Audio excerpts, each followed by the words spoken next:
النهارده بقى هنعمل عيش الفينو بتاع السندوتشات. اول حاجه كده هحط كده معلقه بيكنج باودر او معلقه كيك شيف المتواجد عندك.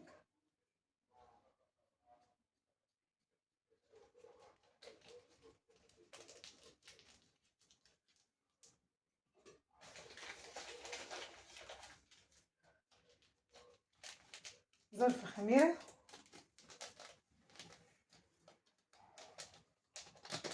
طبعا مكوناته بسيطه وتعمليه بقى يقضيك طول الاسبوع، يعني تعمليه وبعد كده تحطيه كده لما يبرد، وبعد كده تعبيه في اكياس وتعينيه في الفريزر، بيفضل معاكي طري وجميل. والصبح كده بدري او على بيات طلعيه وحطيه في التلاجة يصبح معاكي فاكك وزي الفل. يبقى حطيت بيكنج باودر وخميره وطبعا الملح،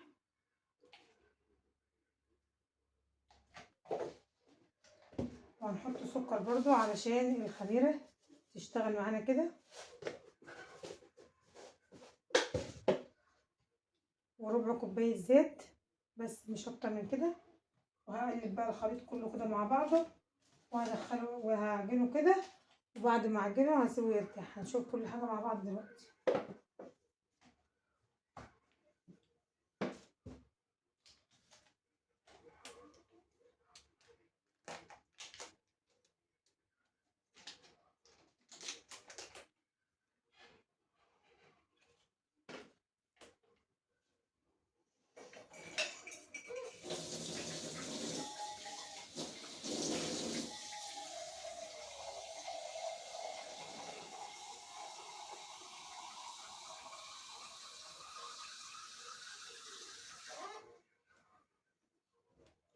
وطبعا تجيبي نوع دقيق يكون كويس.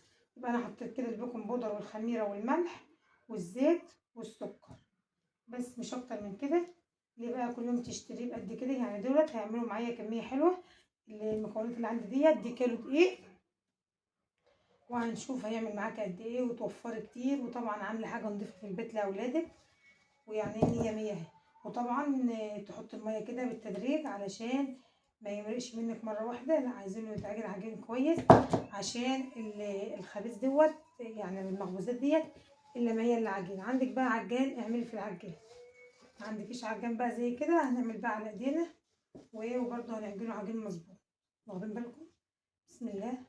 احط الميه بالتدريج كده اهوت.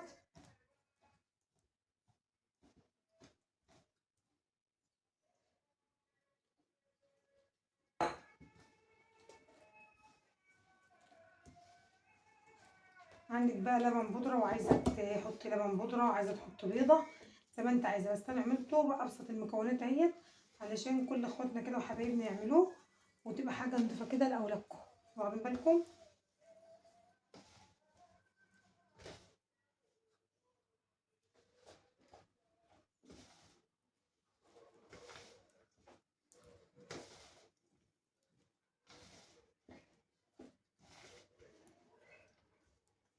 طبعا بقى همسكوا عجينه كده الاول حلو وهوريكم كده بعد ما عجنته.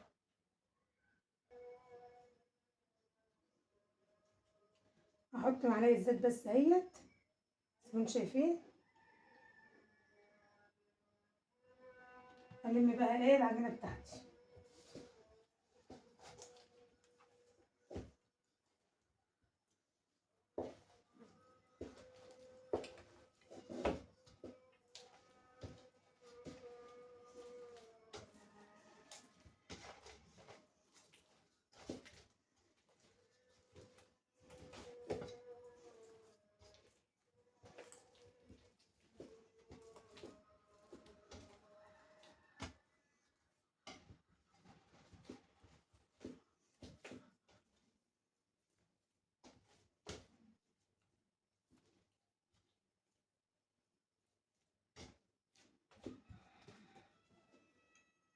زي ما انتم شايفين كده هسيبها بقى ترتاح ونشوف بقى هنقرصها ونخبزها ازاي، وازاي يطلع هشه من جوه وطبقات كده زي بتاع الافران بالظبط.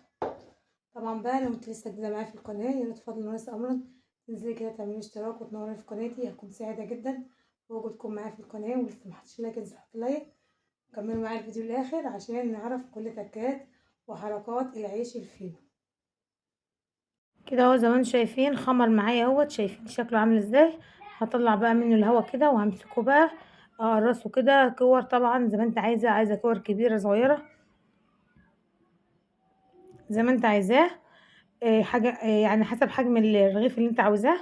وطبعا لازم تكون العجينه مش جامده قوي، يعني مش يابسه قوي، تكون طريه كده تحت ايديكي. وهتمسكي بقى تقرصيه وهتسيبيه برضو على ما تخلصي كده هيكون ارتاح شويه. بعد كده هنفرده بقى كده على الترابيزه. اهم حاجه عايزه العيش يطلع معاكي مورق، بتفرديه اكنك بتخبزي قرصه كده زي ما انتم شايفين اهوت. خلاص تمسكيه كده تفرديه اكنك بتخبزي رغيف عيش كده او قرصه. بعد كده هتبرميه وهتلفيه وتقفلي الجنوب بتاعته زي ما انتم شايفين كده اهوت. دي بقى التركه بتاعت المحلات، بيمسكوه يغزوه كده الاول وبعد كده يقفلوه بالشكل دوت زي ما انتم شايفين اهوت. بمسك بقى برمه، وطبعا بتعمليه حسب الحجم اللي انت عايزاه.